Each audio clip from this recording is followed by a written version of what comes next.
Hey everybody, I'm Katallina, and today we're talking about Kamitsubaki City under construction, episode 1. The other day, in a video about shows I said I was interested in covering, I made the statement that nothing on Thursdays had grabbed my interest. I can now see that I was very, very wrong. Somehow, Kamitsubaki City under construction slipped my notice. Maybe because the cover art is a bit busy and I couldn't make out what was on it. Either way, I'm late, but I'll fix that mistake here and now. After experiencing an event known as the Blackout, which cost the lives of many of its citizens, Kamitsubaki City has worked hard to restore itself to a livable state so that its citizens can continue to live their lives. Unfortunately, their attempts at utilizing a new energy source called fragments to replace things like hydro, coal, or solar that we use today have come with some pretty dire consequences. Fragments are somehow harvested from the emotions of the city's people and converted into a means that is keeping everything going. Yet as we all know, emotions are not all positive. And from the way the story is being told here, not all energy harvested is equal. The negative energy of the people, and I'm sure there's a lot of it, given all they've been through, creates creatures called Tesseractors. These go on to create even more death and carnage. But that's only half the problem with these beings.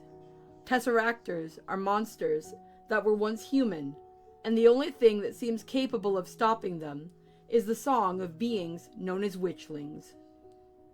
That's where our main girl, Tafu, comes into the picture. After tragically losing her parents to the Blackout, she has been managing to get by while living with a sort of big sister figure named Eri. Tafu has spent much of this time unwilling or unable to speak. She does sing though, and unknowingly, that has likely been doing some good for those around her. I found Eri's reaction to Tafu finally speaking rather touching. A sign that the tragedies of this place are healing, even as more are waiting in the wings. One day, while going through a tunnel, Kafu is approached by a boy named Lapis. He explains that her singing has a great deal of power and that it can be used to defeat people who have become Tesseractors. There's something strange about him. He mentions, though I'm not sure how much she was listening at this point, that the madness he is trying to help her stop is the reason he exists. Whether he means that he exists because of it, or that his meaning of existence is to stop it, I'm not sure. But that definitely makes him intriguing.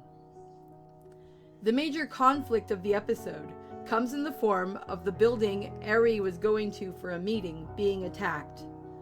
Kafu goes there to find out what has happened to Eri, but ends up finding the Tesseractor who attacked her instead. I'll tell ya, here and now, this is another scene where the show does not hold back on violence and carnage in the imagery. We see Eri get sliced up like a stack of deli meat. Definitely not the enemy turns into mist and leaves a card, or energy surrounds people and they collapse type conflicts that a show like this would have had in my childhood. But given that this is a 16+ rating, I can understand and appreciate the more grim representation of a conflict like this. It did catch me off guard though. The far more interesting thing, in my opinion, is that although people are turned into monsters, they do seem to battle with their sentience.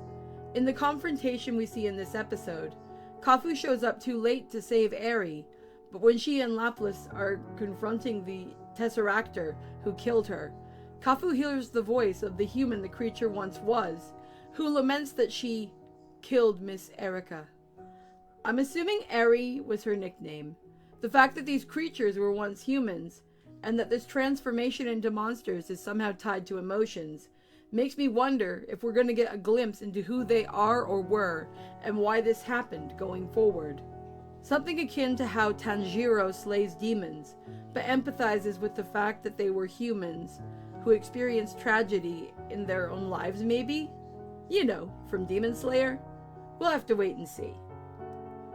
As I said in the beginning, this show took me by surprise, and now, having watched the first episode, it has me very interested.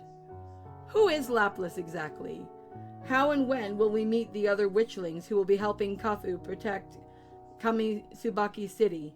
Is anyone besides Lapis aware of what's going on? If they are they trying to cover it up? How is Kafu going to keep moving forward now that she's lost Eri, just as she lost her parents all those years ago?